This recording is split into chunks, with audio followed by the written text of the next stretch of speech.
আজকের ভিডিওতে তোমাদের সাথে শেয়ার করব আমলা, রিঠা, শিকাকাই, হিবিস্কাস হার্বাল শ্যাম্পু।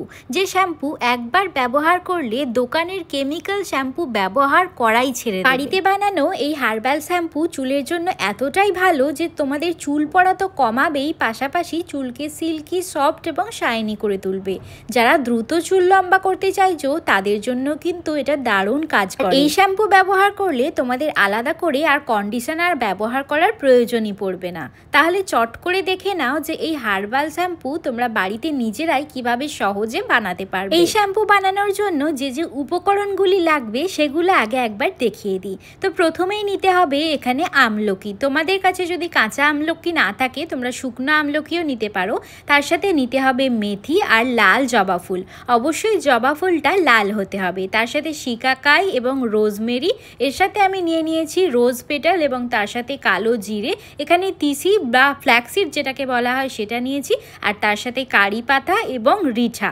ব্যাস, এই সমস্ত উপকরণগুলো হলেও চলবে এবং এর সাথে তোমরা যদি আরও কিছু চাও তাহলে সেটাও মিশিয়ে নিতে পারো। এখন একটা বড় কড়া আমি নিয়েছি, তার মধ্যে এক এক করে সমস্ত যে উপকরণগুলো রেখেছি এগুলো মিশিয়ে ফেলবো। তোমরা যদি চাও এখানে ভিংরাজ এবং জটামুন্সিও ব্যবহার করতে পারো, যেহেতু আমার কাছে এই মুহূর্তে ছিল না তাই আমি দিইনি। যদি তোমাদের কাছে থাকে তাহলে সেটাও দিতে পারো। এখন সমস্ত উপকরণগুলো ভালো করে একসাথে দিয়ে দিতে হবে।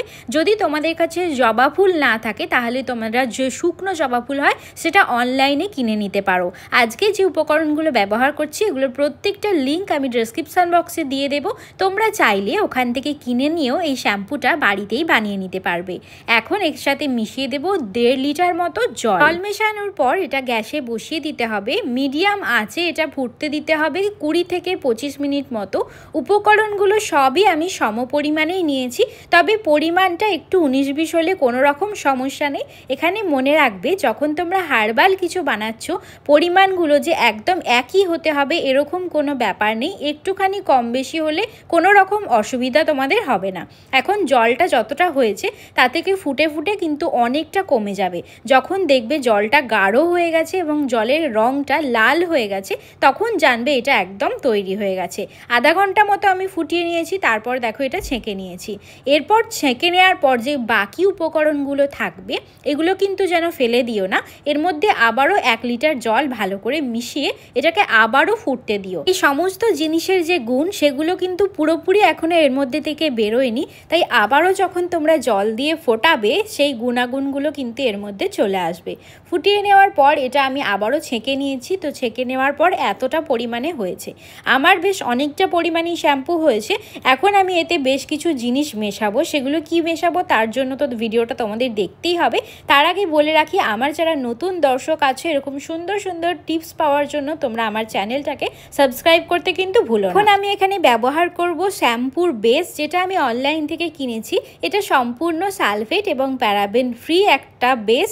তার সাথে আমি এখানে অ্যালোভেরা জেল ব্যবহার করছি গ্রিন ওয়ার্থের। যে কোনো ব্র্যান্ডের অ্যালোভেরা জেল তোমরা ব্যবহার করতে পারো এবং এর সাথে নিয়ে নিতে হবে 5 থেকে 6টা ভিটামিন ই ক্যাপসুল এবং অল্প কিছুটা গ্লিসারিন লাগবে। তো এই সমস্ত উপকরণগুলো কিভাবে মেশাবে সেটাও তোমাদের জানতে হবে। আমি তার জন্য আলাদা বাটিতে একটুখানি করে নিয়েছি জিনিসটা। নেওয়ার পর কিন্তু আমি এখানে কিছুটা গ্লিসারিন, 5 থেকে 6টা ভিটামিন ই ক্যাপসুল এবং এখানে 3 চামচ অ্যালোভেরা জেল আমি মিশিয়ে নেব। তার সাথে মিশিয়ে নেব 2 বাটি সোপ বেস। তবে সোপ বেস মেশানোর আগে এটাকে চামচের সাহায্যে ভালো করে মিশিয়ে নিতে হবে। যেহেতু এখানে তেল এবং অ্যালোভেরা জেল দেওয়া হয়েছে এটা মিশতে কিছুটা সময় লাগবে। যদি চামচ দিয়ে মেশাতে অসুবিধা হয় তোমরা এরকম একটা জিনিস ব্যবহার করতে পারো। এই হুইস্কারটা দিয়ে আমি ভালো করে মিশিয়ে নেব জিনিসটা, তারপরেই আমি এখানে মেশাবো শ্যাম্পুর যে বেসটা ছিল সেইটা। তোমরা চাইলে এইরকমভাবেও শ্যাম্পুটা ব্যবহার করতে পারো, যেহেতু এটা রিঠা দেওয়া রয়েছে তাই শ্যাম্পুর মতো হালকা ফেনা হবে। তবে যদি তোমরা দোকানের মতো শ্যাম্পু চাও তাহলে কিন্তু তোমাদের সোপ বেস অবশ্যই মিশিয়ে নিতে হবে। আর এখন সোপ বেস মেশানোর আগে আমি এই মিশ্রণটা পুরো যে মিশ্রণটা বেশি ছিল তাতে মিশিয়ে দিয়েছি। এখন আমি এতে মিশিয়ে নেব 2 চামচ ভর্তি ভর্তি সোপ বেস, যেটা আমি কিনেছি অনলাইন থেকে। লিঙ্ক আমি ডেসক্রিপশন বক্সে দিয়ে দেবো।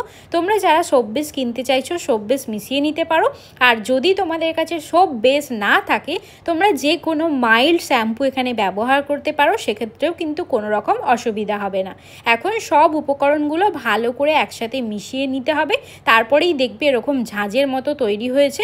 একদম যেরকম শ্যাম্পু হয় দোকানে সেই রকমই একদমই তৈরি হয়ে যাবে। আমি এখানে দুটো প্লাস্টিকের বোতল নিয়েছি, এই বোতলের মধ্যে আমি শ্যাম্পুটা ঢেলে রাখবো। এইটা শ্যাম্পুটা বানিয়ে তোমরা দীর্ঘদিন পর্যন্ত ব্যবহার করতে পারো চুলে, এবং এটা পুরো দোকানের মতোই হয় এবং দোকানের থেকে অনেক বেশি উপকারী হয়, যেটা তোমাদের চুল পড়া কমিয়ে চুলকে ভিতর থেকে ঘন ও মজবুত করবে এবং তার সাথে সাথে চুলে একটা সফটনেস ভাব, শাইনি ভাব আনবে, যেটা কিন্তু দোকানের শ্যাম্পুতে তোমরা পাবে না। আর এই শ্যাম্পু ব্যবহার করলে তোমাদের আলাদা করে আর কন্ডিশনার ব্যবহার করার প্রয়োজনও পড়বে না। শ্যাম্পুর কতটা মেশাবে সেটা তো আমি এখানে বলেই দিয়েছি, তবে যদি তোমরা একেবারে দোকানের মতো টেক্সচার চাও, একদম ঘন মতো, তাহলে তোমাদের এখানে আরও বেশি পরিমাণে শ্যাম্পু মেশাতে হবে। আমি এখানে অল্প পরিমাণে শ্যাম্পু মিশিয়েছি, তাও দেখো কিন্তু ভালোই ফেনা হচ্ছে। আমি বলবো বাজার চলতি কেমিক্যালযুক্ত শ্যাম্পু ব্যবহার না করে আজ থেকেই তোমরা এই হোমমেড শ্যাম্পু ব্যবহার করা শুরু করে দাও এবং কমেন্টে এসে অবশ্যই জানিও তোমাদের এই শ্যাম্পু ব্যবহার করার পর কেমন রেজাল্ট পেলে।